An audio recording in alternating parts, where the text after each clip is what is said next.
কৌশলগত দিক থেকে একেবারেই যে আমাদের অ্যাড করার নেই তা না। আমি দেখতে পেলাম যে ইন্দোনেশিয়া বিভিন্ন ধরনের বিনিয়োগ সংক্রান্ত জায়গায় বিভিন্ন রকমের ছাড় দিয়েছে সে মার্কিন বিনিয়োগকে উৎসাহিত করার জন্য। আমরা আসলে এই কৌশলটিকে ব্যবহার করতে পারি। একটু আগে যেটি আমরা বিটিএম এর প্রতিনিধি ভাইয়ের কাছ থেকে শুনলাম যে এই জায়গাটিতে ব্যবহার করার, সেটা হলো যে বাংলাদেশে মার্কিন বিনিয়োগকে কিভাবে আকৃষ্ট করা যায় এবং কোন কোন খাতগুলো বা ক্ষেত্রগুলো রয়েছে যেটা ব্যবহার করে তারা রিএক্সপোর্ট করতে পারে, এবং সেটি তারা করে থাকে। যেমন আফ্রিকার সঙ্গে আগুয়া চুক্তির আন্ডারে তারা এই জিনিসগুলো করেছে, এবং অন্যান্য দেশের সঙ্গেও তারা বিভিন্ন সময় এই কাজটি করে থাকে। তো আমার মনে হয় যে সেই জায়গাটিতে তুলার ক্ষেত্রে যে বিষয়টি ব্যবহার হলো, এক্ষেত্রে যদি আমরা উচ্চ মূল্যের তুলা আনিও, কিন্তু সেই জায়গায় যদি আমরা মার্কিন বাজারে প্রবেশের ক্ষেত্রে যদি শূন্য শুল্ক পাই, অর্থাৎ সাধারণ শুল্ক যে 9 থেকে 10% বা 15% যাই আছে, এটা যদি থাকে তাহলে সেটাও আমাদের জন্য একটা কম্পারেটিভ অ্যাডভান্টেজ হতে পারে। তাহলে সেইভাবে করে আমরা নিটের বাজারটিকে বাড়াতে পারি, এবং সেভাবে হয়তো আমরা ওভেনের বাজারটিকেও হয়তো বাড়ানোর সুযোগ রয়েছে। ঠিক একইভাবে মার্কিন যুক্তরাষ্ট্র থেকে সরাসরি এলএনজি আমদানি যতটুকু আছে সেটুকু রেখে অভ্যন্তরীণ গ্যাস এক্সপ্লোরেশনে যদি মার্কিন কোম্পানিগুলোকে যদি বিশেষ সুবিধা দেওয়া যায়, অর্থাৎ অফশোর ব্লকগুলোতে যদি মার্কিন বিনিয়োগকে যদি উৎসাহিত করা যায়, এবং সেই জায়গাটিকে তারা যদি বিকল্প অভ্যন্তরীণ উৎপাদনটিকে যারা যদি বিকল্প আমদানি হিসেবে বিবেচনা করে, তাহলে তার মাধ্যমেও কিন্তু আমরা তাদের আমদানির যে বাণিজ্য ঘাটতি সেটি কিন্তু আমরা কমানোর কথা বিবেচনা করতে পারি। ঠিক একইভাবে আমরা অন্যান্য শিল্প খাতের অন্যান্য পণ্য, যে ম্যানুফ্যাকচারিং অন্যান্য পণ্য, গার্মেন্টস বা লো টেক না, মিডিয়াম টেক বা হাইটেক এর জায়গা অথবা আইটি সেক্টরের জায়গায় যে জায়গাগুলোতে আমাদের কিছু কিছু করে বেস গড়ে উঠেছে, সেই জায়গাগুলোতেও যদি আমরা মার্কিন বিনিয়োগকে আকৃষ্ট করি এবং সেটির মাধ্যমে যদি তাদেরকে ছাড় দিয়ে যদি তাদেরকে নিয়ে আসা যায়, তাহলে তার মাধ্যমে যদি রিএক্সপোর্টের সুযোগ নেওয়া যায়, অথবা সেটিকে যদি ডিম এক্সপোর্ট হিসেবে তারা বিবেচনা করে, তাহলে সেটিও কিন্তু এখানে গুরুত্বপূর্ণ ভূমিকা রাখতে পারে। সেক্ষেত্রে আমার মনে হয় যে এম এস সিদ্দিকী মহোদয় যেটি বলেছিলেন যে হ্যাঁ, সফিস্টিকেটেড ইন্ডাস্ট্রির ক্ষেত্রে আমাদের ক্ষেত্রে আমাদের যে প্যাটেন্টের প্রোটেকশন বা আমাদের ইন্টেলেকচুয়াল পার্টের যে প্রোটেকশনের যে বিষয়গুলো, এই জায়গাগুলোর দুর্বলতাটা আমাদের জন্য একটা বিষয়।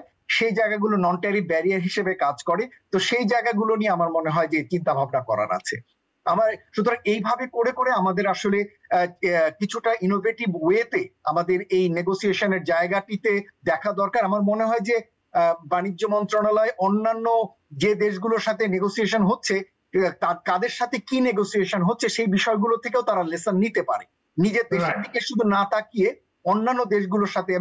আমি একটি ওয়েবসাইট আছে যেটিকে বলে ট্রাম্প ট্র্যাকার।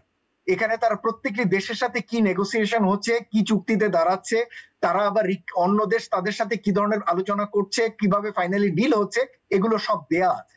সুতরাং এগুলো আমার মনে হয় তারা একটু স্টাডি করতে পারে, কোন কোন দেশের সঙ্গে আমরা কিভাবে নেগোসিয়েশন গুলো হচ্ছে, সেখান থেকেও আমার মনে হয় যে লেসন নেওয়ার আছে।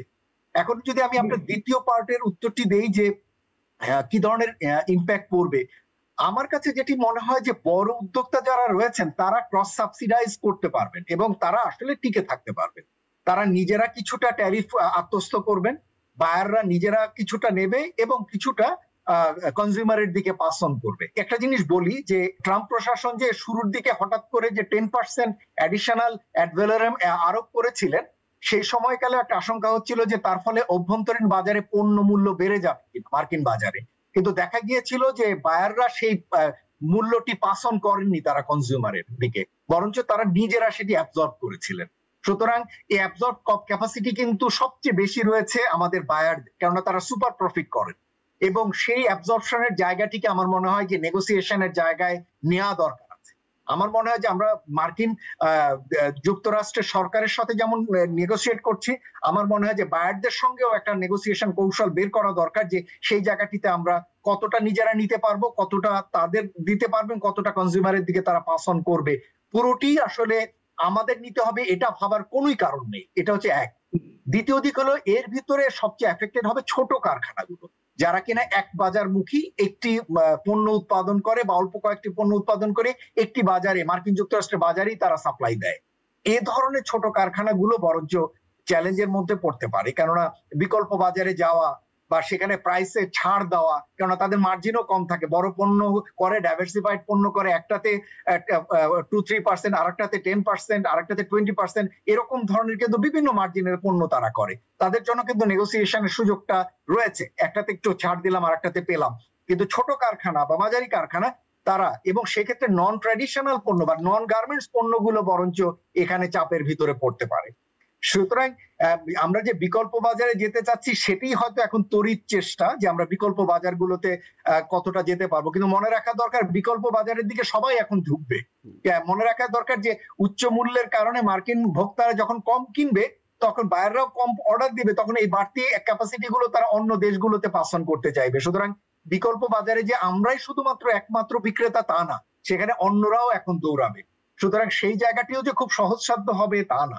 সুতরাং সবকিছু মিলে আমার মনে হয় যে যে অভিঘাতটি আসতে যাচ্ছে এটা আমাদের কাম্য না, যেটা আমি আগে বলেছি, এবং এটার জন্য আমি দায়ীও না।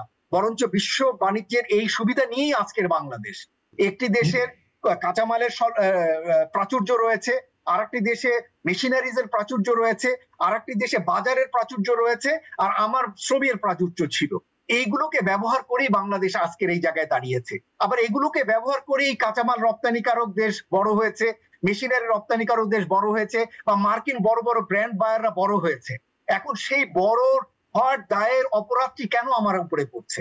সুতরাং সেই জায়গাটির ক্ষেত্রে আমার মনে হয় যে এই রিয়ালিটিটাকে গ্রহণ করেই এবং এটাকে আমরা ধরে নিতে পারি যে একটি রাজনৈতিক প্রেক্ষাপট পরিবর্তিত, আমেরিকার পরিবর্তিত রাজনৈতিক প্রেক্ষাপটে হয়তো এই পরিস্থিতিটি নাও থাকতে পারে, কিন্তু উচ্চ শুল্কের এই অভিঘাতটিকে হয়তো বাস্তবতা হিসেবে মেনে নিয়ে আমাদের কৌশল নির্ধারণ করা প্রয়োজন।